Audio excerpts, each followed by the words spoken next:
بسم اللہ الرحمن الرحیم۔ السلام علیکم ورحمۃ اللہ وبرکاتہ۔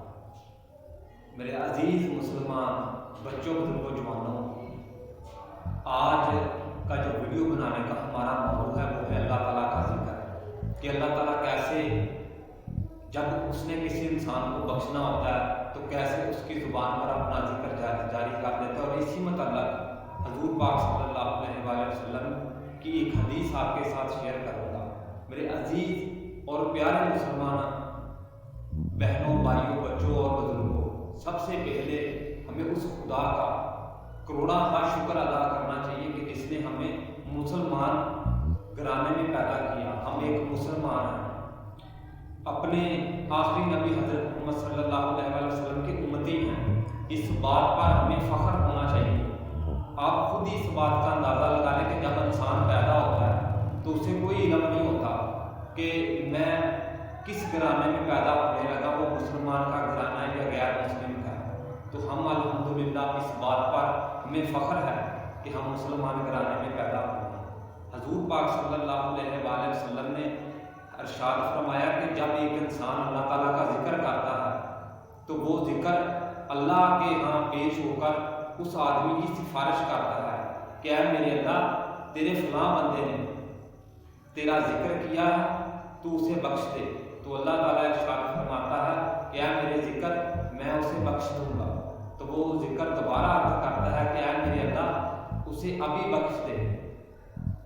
اللہ تعالیٰ ارشاد فرماتا ہے کہ اے میرے پیارے ذکر، میں نے اسے اس دن ہی بخش دیا تھا جب اسے تیری زبان پر جاری کیا تھا۔ سبحان اللہ۔ میرے پیارے عزیز مسلمان بچوں، بزرگوں، جوانوں، یہ کیسی خوش قسمتی ہے کہ جب اللہ تعالیٰ کسی پر مہربان ہوتا ہے تو خود ہی اس کی زبان سے اپنے ذکر کو جاری کر دیتا ہے۔ ہم لوگ اتنے غفلت میں پڑ گئے ہیں، دنیا داری میں پڑ گئے ہیں کہ اللہ تعالیٰ کا ذکر کرنا تو بہت دور کی بات ہے۔ جس بات کا ہمیں حضور پاک صلی اللہ علیہ وسلم نے اس دنیا سے جاتے ہوئے پتہ نہیں 1000 بار اس بات کی نصیحت کی ہے کہ اے میرے پیارے امتیوں، 5 وقت کی نماز نہ چھوڑنا، اللہ کا ذکر نہ چھوڑنا۔ لیکن ہم اس بات سے بالکل بے خوف ہیں، ہمیں پتہ ہی نہیں، دنیا داری کے دوسرے کاموں کے لیے ہم وقت نکال لیتے ہیں۔ نہ تو ہمارے پاس نماز پڑھنے کا وقت نہیں ہے، نہ ہی ہمارے پاس اللہ تعالیٰ کا ذکر کرنے کا وقت ہے۔ کم از کم چلتے پھرتے اللہ تعالیٰ کی کوئی تسبیح کر لیا کرے۔ اللہ تعالیٰ کے 99 نام میں سے کسی ایک نام کا ہی ورد کر دیں۔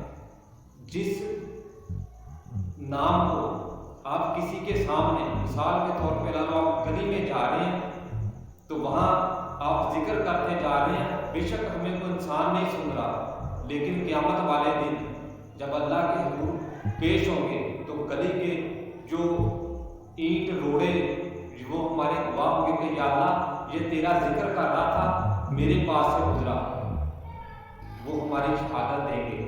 تو ہم کتنے خوش نصیب ہوں گے جب دوسرے ہماری شہادت دیں گے۔ ویسے بھی تو ہم سارا دن بہت سارے ایسے کام کرتے ہیں جن کے لیے ہم وقت نکالتے ہیں، تھوڑا سا وقت اپنے لیے نکالنا ہے، کسی کے لیے نہیں نکالنا۔ اللہ کا ذکر بھی کیا کرے، 5 وقت کی نماز پڑھا کرے۔ اللہ تعالیٰ سے دعا ہے کہ اللہ تعالیٰ مجھے، آپ سب کو اپنا ذکر کرنے کی ہمت اور توفیق عطا فرمائے، اور اللہ تعالیٰ سے دعا ہے کہ اللہ تعالیٰ مجھے بھی اور آپ سب کو بھی جب ہم اس دنیا سے جائیں تو ہماری زبان پر کلمہ شہادت اشہد ان لا الہ الا اللہ وحدہ لا شریک لہ واشہد ان محمدا عبدہ ورسولہ وہ جاری ساری ہو۔ ہم جئیں شان کے ساتھ، مریں تو ایمان کے ساتھ۔ اس میسج، اس ویڈیو کو ثواب کی نیت سے زیادہ شیئر کریں۔ ہو سکتا ہے کہ آپ کا ایک شیئر کسی کی زندگی بدل دے اور وہ